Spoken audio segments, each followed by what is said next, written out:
Now, this is James Holder for iFL TV in association with MGM, Macklin's Gym, Marbella. Can you believe he forgot that, Matthew? What? It's the first one I've done. First one, he won't forget again, he said. Promise. Macklin's Gym, MGM, Marbella. I promise, thank you. Alright. Meet again, Paddy, Wembley Yes. Arena, here we are, sir. Yes, sir. How are you keeping? Good, very good, man. We're here for the press conference announcement. Saudi Promotions announcing George Groves' next fight, taking on Christopher Rabras for the European title, as well as a final eliminator for the WBC title. Talk to me a little bit about how this come about, and obviously it's been a quick time announcement for George. Straight away, George wanted to get back in. He said, you don't need to wrap me in cotton wool. He said, I just need to take a real fight. I want to get back up there the quickest route possible. And then everything else went on behind the scenes. They threw out a few names out there and said, you know, have a look at them as well. And they went behind and had a chat and came up with this. Announced it yesterday. Does it seem a bit surreal to be back here so quickly after the last couple of times? No, but it seems a long time ago like we were here. We were sat doesn't there and somebody said it was 6 weeks ago, and it seems like ages ago. But no, it's just nice for him to get back at it. It's no point. It's not as if he took a beating. Yes, he got knocked out, but it's not as if he was in a fight where he was losing and taking punishment and a beating. He was performing well, and he just wants to get back to doing that. How important do you think it was that George Groves came back to a meaningful fight, having such a big deal at the last fight, such a showpiece event? Mentally, you needed something, isn't it? Yeah, I'd have said so. It'd be very, very hard to take part in such a big event like him and Carl put on there with 80,000 people, and then to wind it back down to 1,500 in a small hall for some warm-up fight. It would have been very hard to cope with that mentally.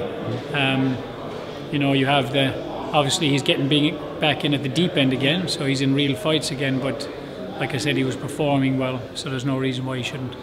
How important is it that he gets the W? Coming on paper, coming on the back of 2 losses. Now, there's been a lot, obviously the first one, as he said today, he was very unlucky. The second one, great punch from Carl to end the fight. So this, coming into this, it's a must-win fight for him, isn't it?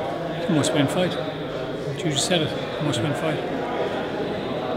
Sakio Pika, Jarrell, that one's going to play out. How do you see that one going with George potentially facing the winner of that fight? I didn't watch the first one, so I don't know. Apparently it was quite close, but Darrell kind of gave it up in the last few rounds. But Pika is a nightmare for anyone. I mean, he gave Joe Calzaghe a hard night's work just because Joe came out and started to fight him early on and kind of found it hard to get back on his boxing.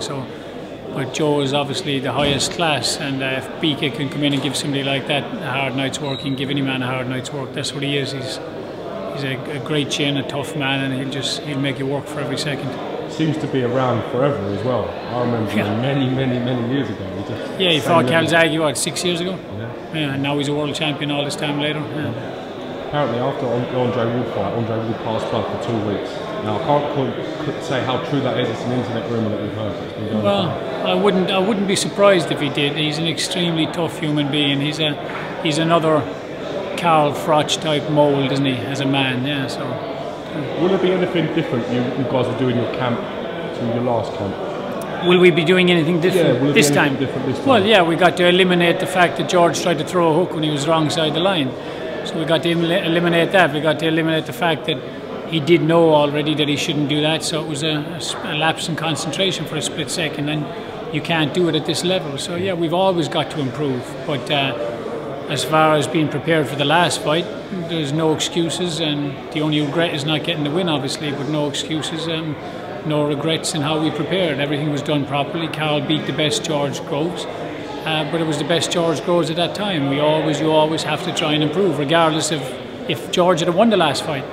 This fight would still have to be a fight he has to come and improve in. I think it's fantastic that the Sauerlands are putting on a marquee show for George in the UK. When he signed with Sauerland Promotions, I myself thought he would be fighting maybe abroad a little bit more. So for the Sauerlands to do this, it shows a great commitment to George Groves, doesn't it? Yeah, George was content with what Sauerlands had to offer before he signed with them, because they had these discussions, and George didn't want to necessarily get on the road, fight somewhere else. That can be damaging if you haven't solidified yourself at home yet. And I'm glad that they have made that choices in doing it, because he's made himself a good marquee name over here that people take to him, and it's only right now that he can come back and have this fight here, and hopefully fight for the world title here too, but that'll be up to those men to sort out. Yeah, fantastic thing, it really would. As George going into this as a 2-time world title challenger as well, his own profile is going to increase. So yes, very good indeed. Yeah, man. Listen, Paddy, thank you for giving me a bit of time today, sir. I really do appreciate it. I look forward to September. No doubt we'll catch you a lot more in the build-up and stuff. And all